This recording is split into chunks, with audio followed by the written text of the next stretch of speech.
Hello Philippines and hello world. Isang judges po ng Miss Universe 2023 pageant ang nanindigan at tumayo bilang testigo na si Miss Michelle D is isa sa kanyang mga top 5. Ang lahat ng yan, but before that, if you haven't subscribed yet to my YouTube channel, please don't forget to like, share, and subscribe at hit mo na rin ang notification bell for more showbiz updates.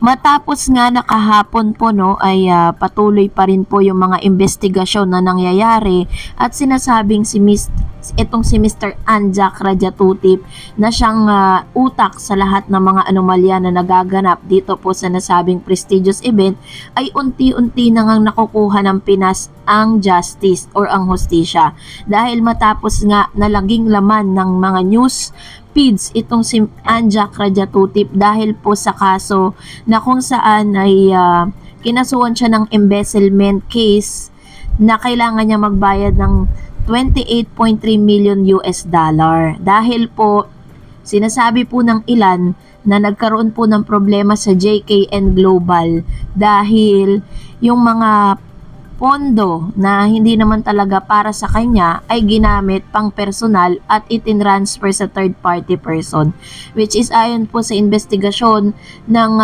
Thai government in collaboration ng US government ay pinapaimbestigahan ang lahat ng mga transactions na naganap at nangihingi rin po ng liquidation sa mga naganap po na parang fan votes sa online kung saan ang bawat tao, bawat citizenship na boboto po sa kanilang mga kandidata ay may katumbas na pera. So wala po silang inilalabas na liquidation kung magkano po ang kinita ng pageant na 2023 dahil almost 12% lang ang nakuha ng mga charity na napili na mga nanalo doon po sa patimpalak na yon. But this time, eto na nga, dahil isa sa mga judges nga ng Miss Universe Pageant 2023 ang nanindigan at tumayong testigo para kay Miss Michelle D patungkol sa anomalya ng top 5. Si Miss Universe 2023 Judge Iris Mittenaere reveals Michelle D included in her top 5. To give you an update, si Michelle po or si Miss Michelle or Miss Universe 2023 Judge Iris Mittenaere revealed that Philippine bet Michelle D was included her in top 5 list. Sino ba si Miss Mittenaere or Iris Mittenaere? Si Iris po ay isa po siya sa mga French TV host, model, and beauty queen who was crowned Miss Universe 2016. She's the second Miss Universe from France after Christiane Martel who was crowned Miss Universe 1953. So, ibig sabihin, isa rin siya naging beauty queen noon. So, an Instagram user commented on Iris' post inquiring about the deleted post of Miss Universe wherein Michelle is included in the top 5 instead of Miss Thailand. Philippines love you and we know you love too so much also. I don't have anything against the winner, the girls, and the judges, but can you just give a statement or the circulating post of Miss Universe during the top 5 announcement? Why was the Philippines in the deleted version? The user asked Iris. So, meron pong isang nagtanong na parang nagtatanong siya kung ano po yung masasabi ni Miss Michelle patungkol po dun sa issue ng pag-delete ng pangalan ni Michelle D sa top 5 sa nauna pong ipinost dun sa Miss Universe El Salvador. Iris then said, ito po yung tahasan niyang sagot, that the judging was fair and legal, saying Michelle was in her top 5. I have no idea about a deleted post or something. A judges, everything was fair and legal. But to be honest, Michelle was in my top 5. And I love her style in evening gown. I love her style since I saw her in the Philippines almost 3 years ago. Sabi po ni Iris. She didn't do any mistake. So the Philippines should be very proud of her. She's very beautiful, kind, classy. The level was really high this year. When you see the girls who didn't make it to the top 5, there's a lot of amazing contestants. I know that Michelle is very sweet and please give her a lot of love because she deserves it. She's perfect she's perfect representative of the Philippines, sweet, kind, true, classy, and hard worker. I hope to see her very soon. Michelle ended her journey in the top 10 of the pageant. Nicaragua Shanice Palacio won the first universe title of her country. So lumalabas po dito base po kay Miss Irish na isa sa mga judges po dito. Naging laman po ito ng news na isa si Miss Irish na tumayo bilang testigo na doon po sa kanyang scorecard. Doon po is talagang kasama itong si Miss Michelle D sa top 5. So marami rin pong mga judges ang nagsasabi that Michelle D is siya po yung parang lutang na lutang doon po sa kagandahan ng lahat ng mga Miss Universe candidates that night.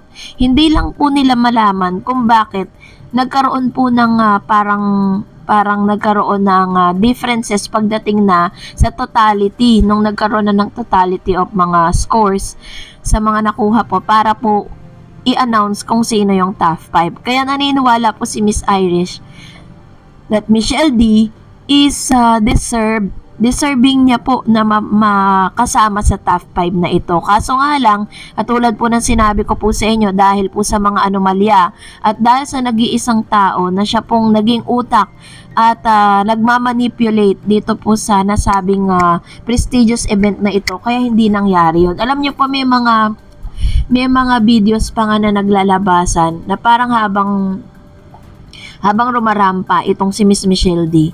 Grabe po yung titig ni Jack Rajatutip kay Miss Michelle D. Marami tuloy ang nagko-comment na parang si Jack Rajatutip ay yung para siyang insecure dito kay Miss Michelle D. Which is naman talaga kapag nakita mo siya, 'di ba? Parang sa television pa lang, sobrang classy ng kanyang dating, ang galing niyang rumampa. Kumbaga nasa kanya talaga yung quality as Miss Universe, 'di ba? Pero anyways, at least may mga tao pa rin talaga na nagtatanggol para sa kanya at isa yon si Miss Iris. So, dahil dyan, narito ang ilan sa mga talak naman ng ilan sa mga viewers natin. Unahin natin ang talak ni Milagros Luisma. Sabi niya, Karma, karma, karma. Hits really hard on the best chef of the greatest cooking show of the world. Guys, wag niyong tigilan ang pag-comment hanggang hindi nakikitang bumabagsak ang aklang yan. Yan. Alam niyo po ngayon, unti-unti na po niyang nararamdaman yung tinatawag na law of karma. Kasi nga, hanggang ngayon ay hindi pa rin siya makalusot. Ang tagal, kumbaga parang this year ata, yun talaga yung pinaka main problem niya, yung kautangan tungkol sa pera. Ang pinagtataka ng lahat, dinideklara niya o kinikilala siya one of the billionaire dito po sa ating doon po sa kanyang bansa, pero bakit ang dami niyang kautangan? Sabi ni Gableb, sobrang blessing ni Michelle, daming offer, nakablanda big pictures niya in red swimsuit sa Times Square, New York. Me offer sa Victoria's Secret as an angel supermodel, habang si Trans Chef Universe puro malas. True. Kahit nga po dito sa this coming November 25 or today is November 25, yung dating po ni Miss Michelle D dito sa Pinas. Ngayong araw po at sasalubungin siya ng ating pong mga kababayan dito sa Pilipinas. And after that, marami pa rin po siyang mga kailangang mga interviews, 'di ba? Sabi po ni Kapongji, yes, maliit na bansa man tayo, pero sa ganyang mga sitwasyon, bayanihan tayo. Hindi natin bibitawan sa laban ang kandidata natin. Maririnig ang boses ng mga Pilipino sa buong mundo. Ngayon, katatakutan na nilang dayain ang Pilipinas sa mga beauty pageant. Aral yan sa kanila. Mabuhay, MMDR Queen. Noon pa nila siguro ginagawa yan. Clutch Queen lang ang Pinay Beauty, lalo't umabot sa Q&A. True.